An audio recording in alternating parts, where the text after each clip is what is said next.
할렐루야. 네, 감사합니다. 몇 주 전에 전화를 받고 오시라는 말씀을 듣고 참 감사하기도 하고 부담도 되고, 근데 참 감사한 건 그런 것 같아요. 늘 우리 담임 목사님께서 기억하고 불러주신다는 것, 이것이 제일 감사한 거죠. 기억해 주신다는 건 늘 감사한 거예요. 그래서 순종하는 마음으로 왔습니다. 우리가 신앙생활을 하면서 하나님께서 우리를 늘 기억하고 계신다는 사실을 여러분 꼭 기억할 수 있기를 바랍니다. 하나님은 나를 기억하십니다. 하나님은 나를 기억하셔요. 내가 하나님을 잊어버리고 내가 하나님을 떠난 한이 있어도 우리 하나님은 늘 나를 기억하셔서 이 순간 늘 나와 함께 하시는 그 하나님의 위로와 은혜가 저와 여러분 간에 충만하게 있기를 바랍니다. 주일 낮 설교를 하고 이 강릉이 얼마나 좋아졌냐면요, KTX가 돼서, 안 그러면 이 시간 어떻게 옵니까? 12시 30분 KTX를 타고 1시간 반 지나니까 청량역에 딱 떨어져요. 여러분 많이 가까워졌어요. 그러니까 주저하지 마시고 놀러 오세요. 예. 청량역에 도착해서 이제 전철을 타고도 신인문역에 딱 내리니까 옛날 생각이 나잖아요. 예, 옛날 생각. 신인문역에 내릴 때는 맨 앞에 타야 되는데 그것을 잃어버리고 저 뒤에 탔다가 한참 걸어와. 옛날엔 맞아, 신인문역에 내릴 때는 늘 청량리에서부터 앞으로 걸어왔던 생각이 새록새록 나는 거예요. 여러분 전철 안 타신 분은 잘 몰라요, 왜 이런 얘기를 하는지.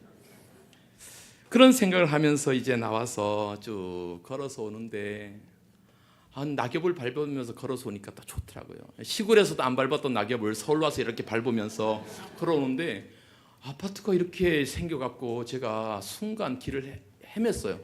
제가 10년 이상을 이 동네에 살았는데도 그 아파트 사이를 낙엽을 밟고 걸러보니까 경동 순복음교회 앞에 와 있어요.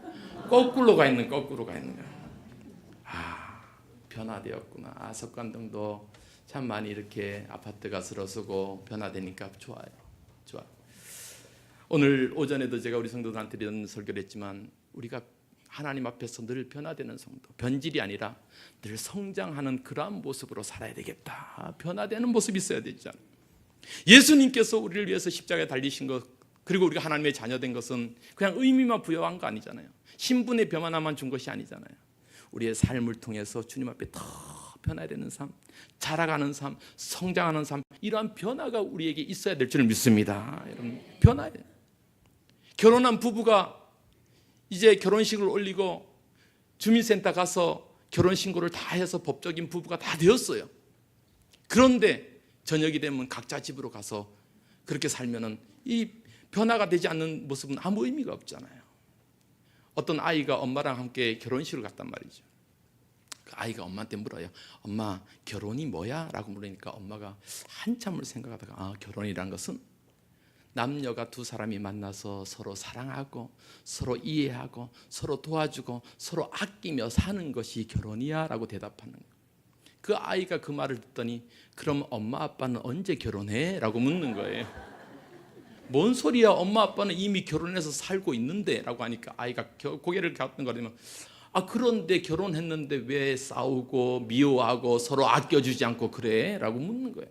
여러분, 변화되지 않는 삶은 너무 안타깝잖아요. 우리가 하나님의 자녀 되었으면 뭔가 성장하고 자라고 변화되는 이런 모습이 있어야 될 줄 믿습니다. 우리 석관중앙교회 성도들은 날마다 그리스도 안에서 자라가는 그런 축복이 있기를 주님의 이름으로 축복합니다. 네. 오늘 본문 말씀을 갖고 짧게 말씀을 나누고 계속해서 우리 사명교회 소개를 좀 하려고 합니다.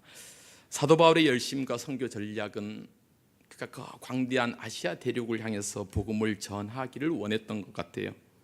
그래서 아시아 땅을 향해서 바라보면서 기도하고 그 땅을 품고 선교하기를 원했습니다. 그러나 성령 하나님께서는 그가 아시아로 가는 것을 막으셨습니다. 사도 바울은 그래도 고집을 꺾지 않아요. 사도 바울 고집도 대단한 고집이었거든요.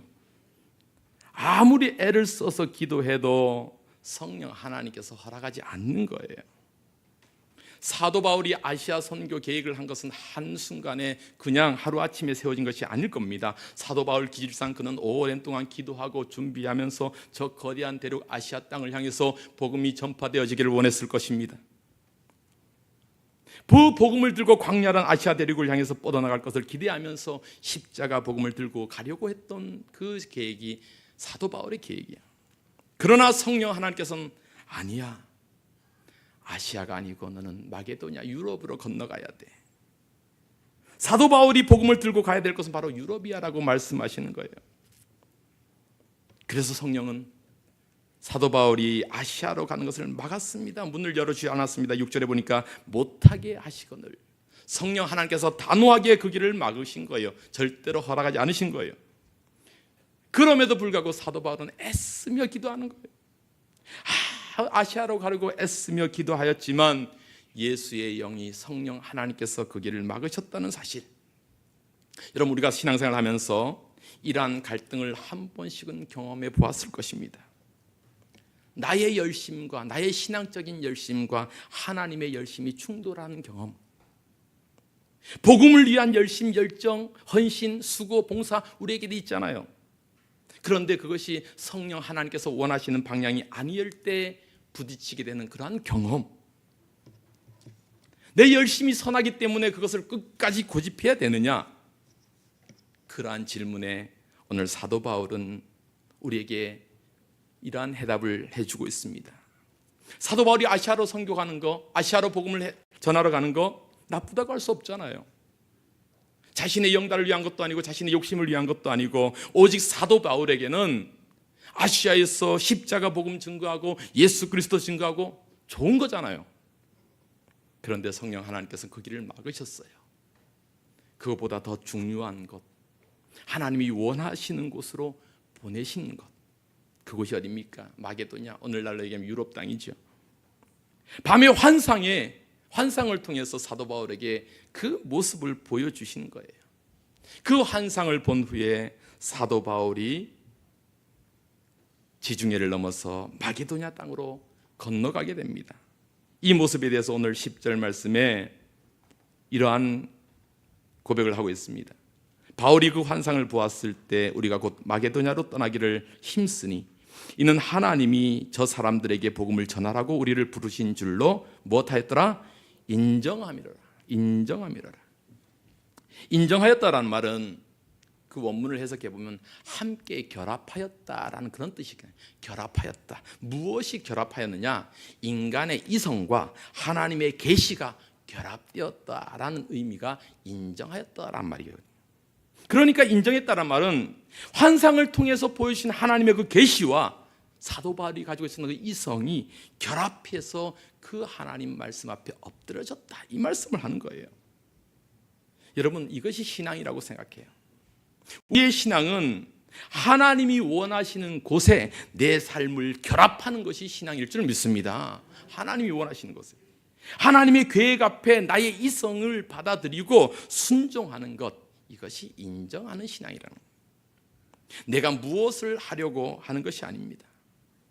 하나님의 뜻과 인도하심에 따라 순종하는 거죠. 앞서가는 것이 아니에요. 따라가는 거예요. 모든 성경의 역사를 보면 인간이 한 것이 아무것도 없어요. 인간은 늘 불완전하고 불평하고 부족했습니다. 그러나 하나님은 완전하신 분이셨습니다. 하나님은 전능자 하나님으로 우리에게 오셨어요.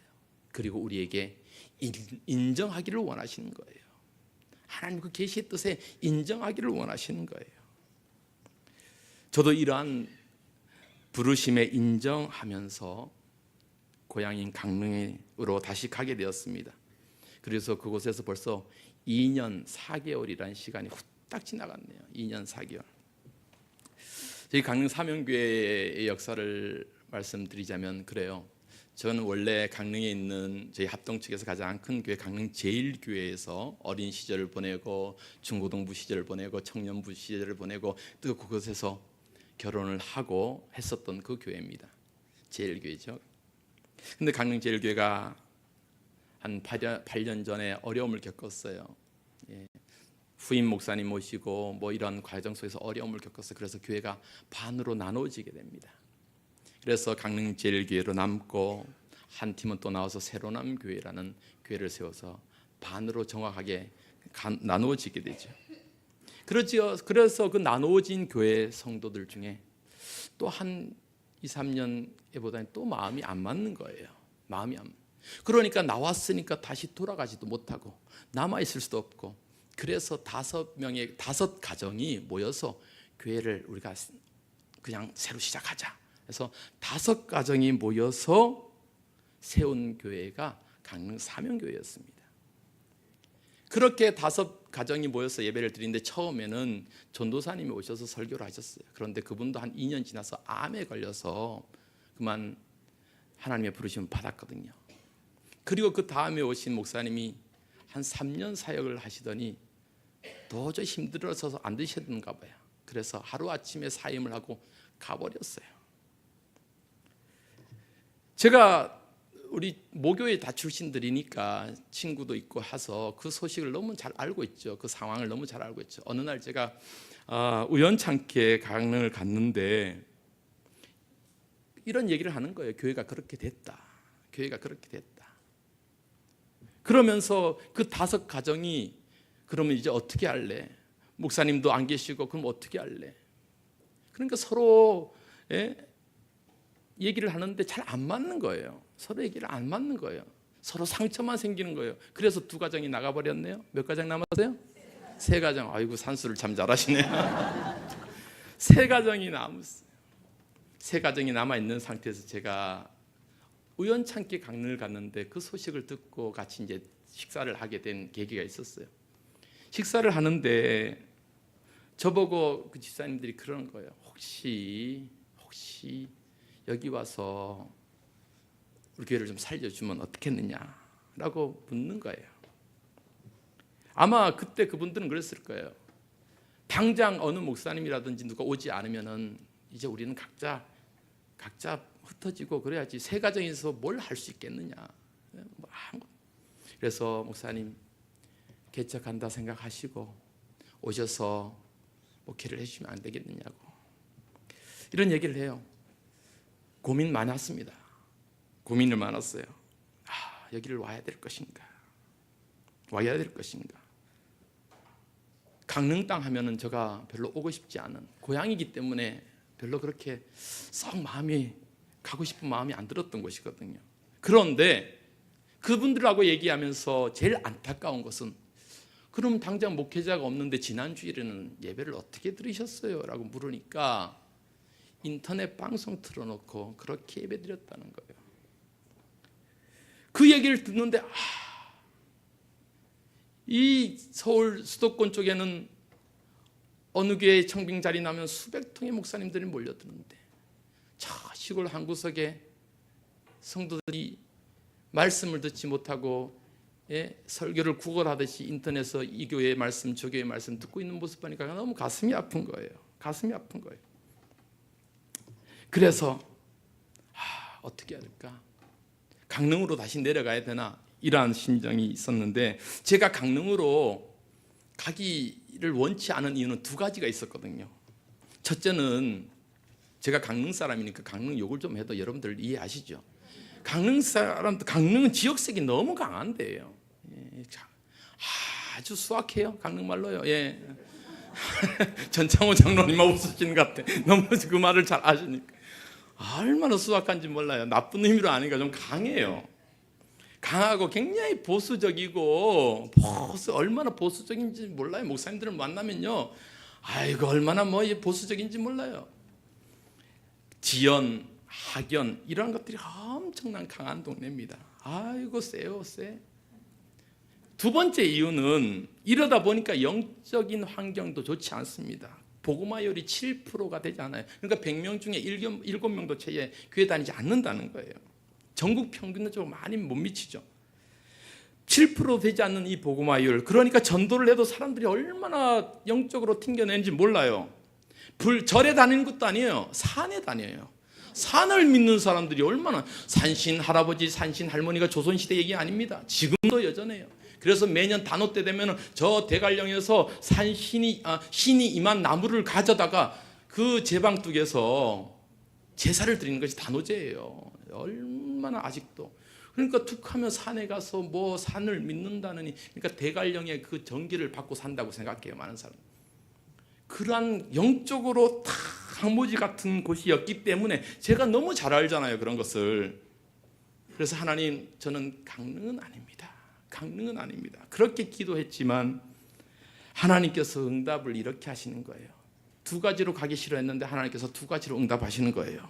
첫째는 뭐를 생각나게 하시느냐? 야, 하목사야, 너 신학교 다닐 때 너 뭐라고 고백했느냐? 골골짝 빈들에도 복음들. 저 그때 찬송가를 다른 걸 할 거 그랬는가 봐요. 좀 좋은 거. 골골짝 빈들에도 너 복음 들고 간다고 하지 않았느냐? 그때를 회상시키면서 어느 곳이든지 주님 보내시는 곳이라면 가는 것이지 내가 이것저것 따지느냐라고 성령님께서 말씀하시는 거예요. 또 한 가지는, 목사야, 강릉에 대해서 잘 아니까 보내는 거 아니겠냐? 모르는 사람이 가서 이 고생 저 고생하다가 가느니 잘 안 너가 가는 것이 맞는 것 아니겠느냐? 그러니까 내가 가라 라는 이런 성령의 음성이 있는 거예요. 그 성령의 인도하심에 인정하지 않을 수가 없었습니다. 저희 집사람과 함께 일주일을 기도하면서 안 가고 싶은데 안 가면 마치 요나처럼 될 것 같아요. 가라고 하는데 어차피 갔잖아요. 그러니까 그냥 갈래, 속된 말로 고생하고 갈래, 그냥 가야 되지 않겠습니까? 일주일 만에 집사람과 함께 기도하면서 그래, 갑시다. 그래서 2016년 6월 첫째 주로 내려갔습니다. 그때 우리 사명교회 성도들이 그래도 나름대로 이제 청빙 공동의회를 하잖아요.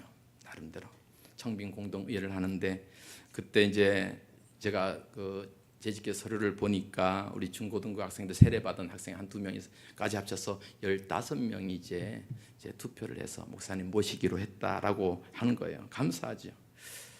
막상 준비된 건 아무것도 없었습니다. 그저 하나님의 계획하심에 순종함으로 오긴 했지만 깜깜했어요. 도대체 어떻게 교회를 살려야 될지, 교회를 부흥시켜야 될지 꼼꼼히 생각하면서, 일단 부흥하기 위해서는 전도해야 되잖아요. 여러분, 다른 거 없습니다. 저희 집사람 여러분 다 아시잖아요. 참 착하잖아요. 예, 이쁘고 착하고, 참 저도 우리 집사람의 그런 목회 사역에 우리 집사람 덕을 많이 봅니다. 참 착해요. 그런데 전도는 진짜 못해요. 그래서 어떻게 그렇게 못해? 사람들하고 대화하고 얘기하고 이러면 참 좋은데 그런 걸 쭉 못해요. 그래서 내가 못해서, 전도는 못해서 안 해서 못하는 거지 못해서 못하는 거 아니다. 좀 나가서 전도를, 제가 그거 하나 때문에 구박하지 다른 건 절대 구박하지 않습니다. 전도하는 수밖에 없잖아요. 부지런히 전도. 처음 가서 이 개척교회를 갖다가 살리려고 해서는 이런 생각했어요. 5년 만에 우리 교회가 가시적으로 부흥하지 않으면 지방교회 특징상 그냥 머물러 있게 돼요. 그냥 그러다가 이제 은퇴할 때까지 있겠죠. 그래서 지금도 지방교회 많은 목사님들이 은퇴할 때 성도들 한 사람도 없이 그렇게 은퇴하시는 목사님들 많거든요. 시골교회는요. 참 감사한 것은 그래도 고향이니까 만날 사람이 많잖아요. 부지런히 사람들을 만나고 다녔지. 이 사람 만나고, 고향이라서 이런 장점이 있더라고요. 그래서 만나는 사람은 내가 왔다, 목사가 되어서 돌아왔다 이러면서 다 다니.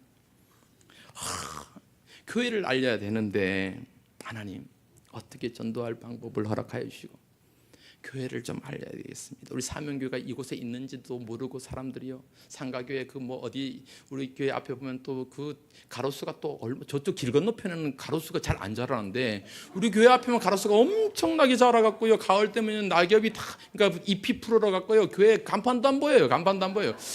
왜 여기만 이렇게 잘 자랄까? 그런데 하나님 우리 교회를 어떻게 알려야 되고, 사람들 알아야 올 거 아닙니까? 그래서 기도를 하는데 하나님께서 좋은 기회를 주셨어요. 우리 영동 지방에 라디오 방송국이 두 군데 있거든요. 한 군데는 CBS 라디오 방송국, 또 하나는 극동 방송 라디오 방송국입니다. 하나님의 은혜로 제가 극동 방송에서 방송을 하게 된 그러한 계기가 있었어요. 방송 사랑의 뜰안이라는 오전 10시부터 시작되는 방송인데 설교 방송이 아니고 뭐 상담하고 가정 얘기하고 이런 것들, 제가 전공을 그것을 했으니까 그런 코너를 진행하게 되었어요. 제가 그래도 라디오 진행자예요, 여러분. 네. 그걸 한 2년 동안 부지런히 방송을 통해서 여러분 의외로요, 극동 방송 듣는 분들이 많아요. 극동 방송 듣는 사람은 다 예수 믿는 사람들, 교회 다니는 사람들이잖아요. 그 사람들에게 우리 교회가 여기 있다, 강릉 사명교회가 여기 있다라고 알리는 거예요. 그래서 늘 방송 멘트에 치유와 회복이 있는 강릉 사명교회 하연철 목사입니다. 뭘 박수? 치유와 회복이 있는, 저는 그랬어요. 치유와 회복이 있는 교회를 되겠어요. 왜냐하면 제가 강릉에 딱 가보니까 복음화율이 마이너스가 돼버렸어요. 예전에 같이 신앙생활 했던 그 친구들도 지금 다 신앙생활 안 하고 그런 친구들이 너무 많은 거예요. 하나님, 그래서 기도한 거, 하나님 저들을 다시 불러주세요. 다시 신앙이 회복되고 다시 믿음이 회복되고 다시 하나님 앞에 예배하는 자리로 불러달라고 그렇게 기도하면서 제가 우리 사명교회가 그렇게 쓰임받기를 원해서 치유와 회복이 있는 교회로 그렇게 쓰임받기를 원해서 기도했거든요. 그래서 이렇게 방송을 통해서 교회를 알리고 교회 이미지를 홍보하고 우리 교회만의 특징을 살리는 거죠. 얼마나 감사한지 몰라요. 그래서 강릉 사명교회가 이제 한 2년 방송을 하다 보니까 많은 사람들에게 이렇게 저기 있는 상가교회, 물론 상가교회지만 아직도 그럼에도 많은 홍보가 되었어요. 그래서 소문에 소문을 듣고 이렇게 찾아오시는 분도 있고 얼마나 감사한지 몰라요. 또 하나 감사한 것은 참 하나님께서도 이런 기회를 주셨는데, 제가 첫 해 그 다음 해부터 강원도립대학교에서 학생들을 가르치는 그런 사역을 하게 됐습니다. 강원도립대학교는 주문진에 있는 2년제 작은 대학교거든요. 그런데도 강원도에서 운영하는 대학교이기 때문에 학생들의 장학제도가 너무 잘 되는, 한 80%가 다 장학금으로 이렇게 운영되니까 돈 별로 안 들어요. 밥값이 더 들지 학교 등록금은 거의 안 드는 학교가 그 학교거든요. 이곳에서 강의를 이제 하면서 제 과목이 이제 상담 쪽 과목이니까 그 학생들과 이렇게 강의하면서 자연스럽게 학생들을 만나서 대화하고 상담해주고 이런 일들이 많아졌습니다. 막상 학생들을 만나보니까 이제 갓 20 넘고 21, 22, 23 이런 학생들인데, 나름대로 만나서 상담을 해보면 이 아이들이 갖고 있는 마음의 상처, 아픔, 가족 간의 깊은 갈등, 이 열등감 이런 것들이 너무 많은 거예요. 그러면 그 아이들을 데려다가 상담을 하는, 예를 갓도 밥도 사 먹이고 커피도 사 먹이면서 이렇게 하면서 학생들을 만나니까 자연스럽게 학생들하고 친해지는 거예요. 그 중에 한 학생하고 깊은 이렇게 대화를 나누는데, 집이 용인이거든요. 그 학생하고 이렇게 하는데 진짜 얼마나 좋은 관계가 이루어진지 몰라요. 마치 지금 아들처럼 이 친구가 신앙이 회복되고 말씀이 회복되니까 방학을 했는데 집에를 가지를 않는 거예요. 교회에서 먹고 자면서 청소하고 봉사하고 얼마나 든든하게 저에게 힘이 되는지 몰라요. 그런 청년이 1명, 2명 생겨서 이제 청년부가 조직되는 거예요. 예. 올 봄학기부터, 올해 봄이죠, 3월부터 본격적으로 이제 전도를 해야 되겠다. 왜냐하면 학생들을 만나면 만날수록 이 아이들과 대화하고 이 아이들의 상한 마음을 보면서 제가 기도한 건 한 가지예요. 하나님, 저 아이들 상처, 저 아이들의 상한 마음들 하나님이 고쳐주셔야 되잖아요. 하나님이 위로해 주셔야 되잖아요. 그래서 저들이 다 예수 안에서 변화받고 예수 안에서 정말로 그렇게 성장되어지기를 원합니다. 이렇게 기도하면서 그 아이들을 만난 건데, 그렇게 준비하면서 이제 3월에 개학을 시작하면서 봄학기가 되면서 본격적으로 이제 전도를 하기 시작한 거예요. 학생들 만나서 밥 먹고 커피 마시고 이야기하고 복음을 전하고, 그러면서 우리 교회도 소개하고. 근데 참고로 저희 교회는 이제 강릉에 시내에 있지만 학교는 저 주문진에 있거든요. 그러니까 자동차로 한참 걸리는데 이 도립대 학생들이 한 3분의 2 정도가 기숙사 생활을 합니다. 기숙사 생활을 해요. 그런데 그 학생들이 주일날 버스를 타고 교회를 온다는 게 쉽지 않잖아요. 데리고 가서 문 앞에서 데리고 와도 잘 안 올 판인데 옵니까? 그런데 놀라운 일은요, 이번 주에 교회 올래? 애들이 오는 거예요. 오는 거예요. 처음엔 전화가 와요. 주일날 아침에, 목사님, 교수님, 교회를 어떻게 가면 돼요? 예배 시간 다. 그래, 그러면 내가 콜택스를 불러서 보내줄 테니까 그거 타고 오너라. 그거 타고. 그렇게 보내줘서 학생들이 오는데, 그 다음 주도 학생들이 오는 거예요. 한 명, 어떤 때는 한 명, 어떤 때는 2명, 어떤 주는 3명. 3월부터 6월까지 매주 학생들이 그렇게 등록하는 거예요. 할렐루야. 그래서 제가 그때 한 30명을 전도했어요. 30명 학생. 지금 봉고차를 이제 주일날 아침에 우리 장로님이 가서 이제 학생들을 이제 기숙사에서 다 데리고 오는데, 봉고차를 운행하면서 그런 거야. 아, 오늘은 누가 올까? 오늘은 누가 올까? 오늘은 또 어떤 학생이 올까? 지난주에 왔던 학생이 또 올까? 이런 기대감을 갖고 이제 가는 거예요, 여러분. 여러분, 한 10명, 한 10명, 여러분 전도해 보시면 아시잖아요. 그 한 사람 한 사람은 얼마나 기쁩니까? 얼마나 기뻐요. 저도 기뻐요. 우리 작은 교회 한 사람의 3가족만 도우면요, 제가 설교할 때 막 날아갈 것 같다니까요. 막 입에 막 오토바이 달린 것처럼 설교가 더 잘 돼요. 그러니까 여러분 전도해 오십시오. 여러분, 목사님들이 힘이 나는 게 바로 그런 거예요. 오늘도 3가족이 왔구나. 3가족.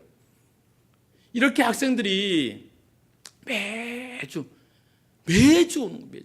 매주 1명, 2명, 어떤 데는 3명, 매주 오는 거예요. 매주. 근데 기쁜 마음도 있지만 한편으로 두려운 마음이 들어요. 왜냐하면 이게 정말 가능한 일일까? 집 앞에 모시고 가도 안 나오는데 저 멀리서 이 아이들이, 여러분 요즘 학생들 얼마나 잠이 많아요. 그 아침에 여러분 다 알잖아요. 아침에 깨워도 우리 아들도 깨워도 아주 안 일어나요. 잘. 근데 이 아이들이 교회 온다고 그 아침에 일어나서 봉고차를 타고 20분 30분씩 교회에 온다는 거, 이거 쉽지 않잖아요. 그러면서 기쁨과 함께 이거는 하나님이 하신 일이다. 하나님이 하신 일이다. 하나님이 하신 일이니까 두려움이 생기는 거예요. 두려움이. 하나님이 하시는 사역 가운데 하나님이 하시는 일인데 내가 더 잘해야지, 내가 더 기도해야지, 내가 더 충성해야지, 이러한 두려움과 이러한 마음이 생기는 겁니다. 어떤 데는 물질을 달라고 하나님 앞에 기도할 때도 있어요.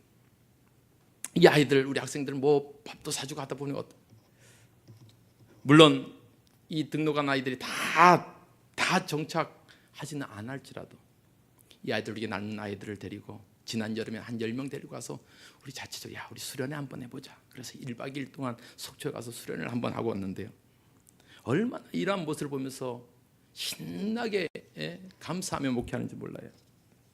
저는 이렇게 생각해요. 그 학교는 하나님께서 나에게 주신 선교지다. 학교는 하나님께서, 저는 학교를 가면은 경포대를 통해서 이 해안도로를 쭉 가면은, 여러분 아마 가보셨는 거예요. 주문진에 가면 도깨비 그 드라마 촬영지로 유명한 그 포인트, 바로 그 옆이 이제 도립대니까요. 제가 해안가로 쭉 가는데 얼마나 멋진 길인지 몰라요. 바닷가를 길을 쫙, 천혜에 아주 이러한 멋진 곳이 어디 있는가. 그 길을 달리면서 하나님의 은혜를 생각하는 거예요.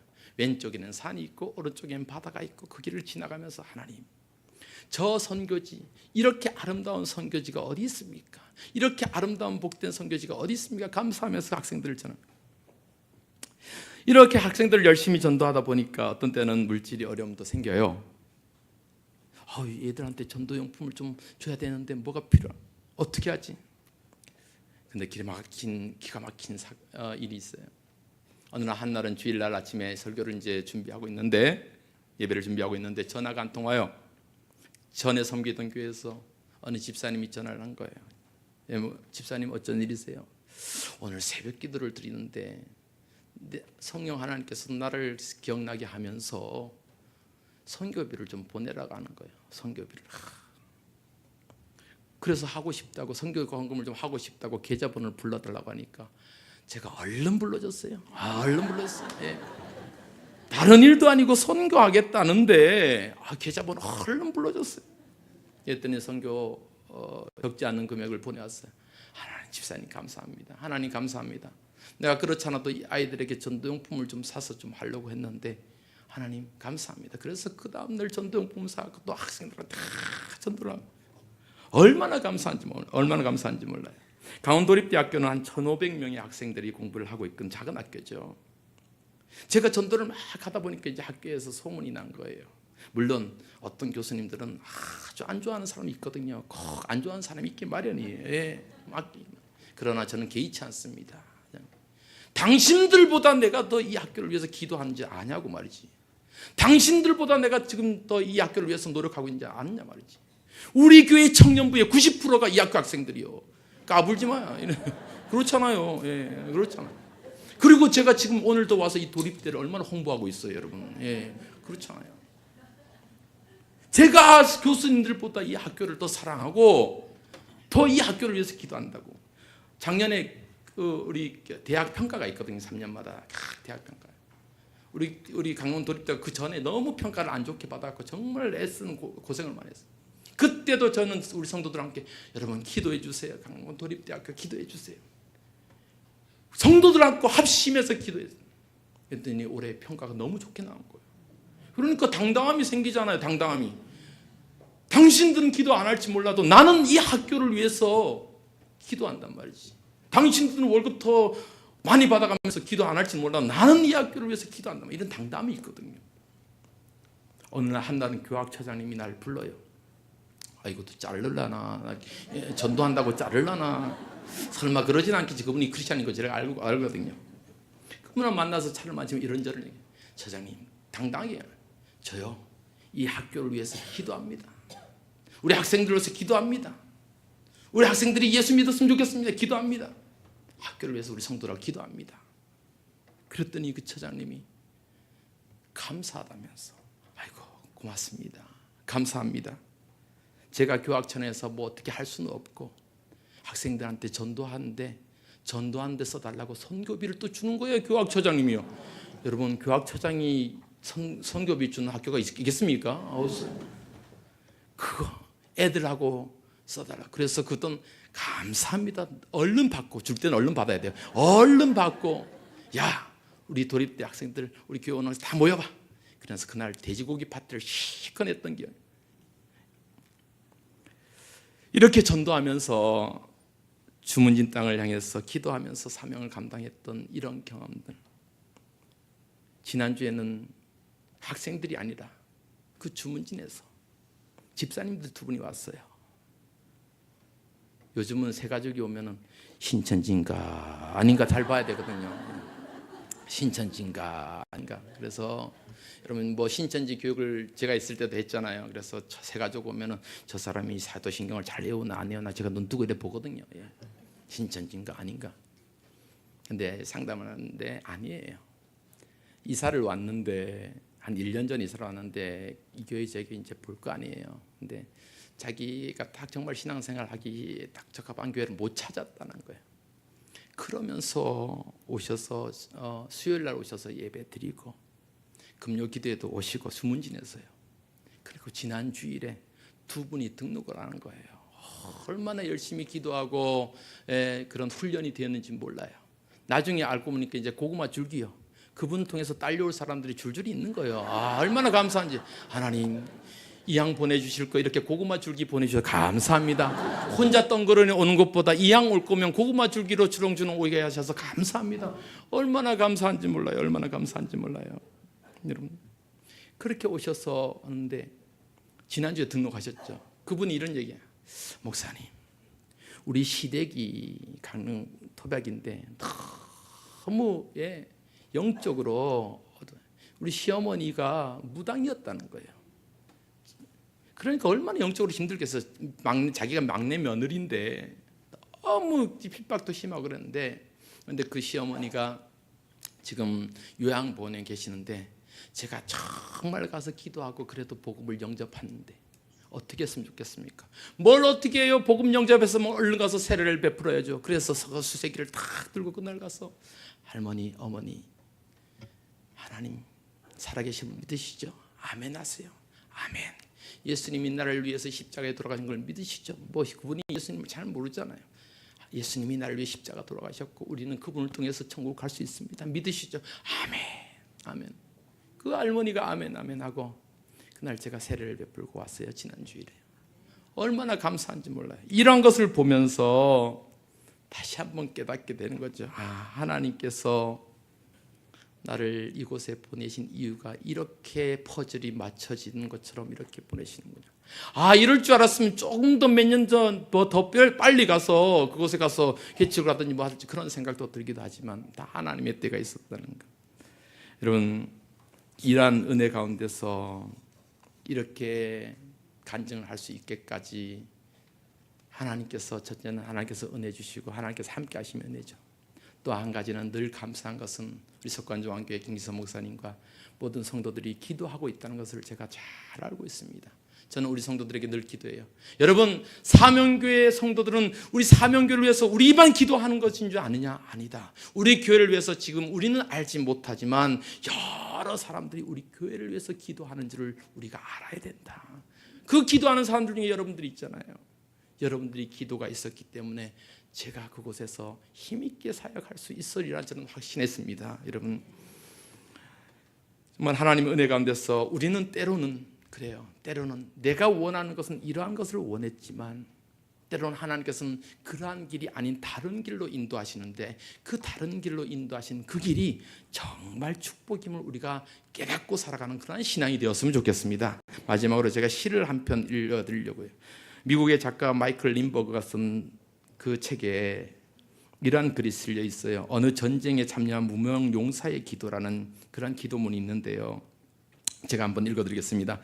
해낼 수 있는 힘을 달라고 기도했더니 연약함을 주어 겸손히 복종하는 것을 배우도록 하셨습니다. 더 훌륭한 일을 하도록 도와달라고 기도했더니 병약함을 주어 보다 선한 일을 하게 하셨습니다. 행복해지도록 부유하게 해달라고 기도했더니 빈곤함에 처해서 지혜로워지도록 하셨습니다.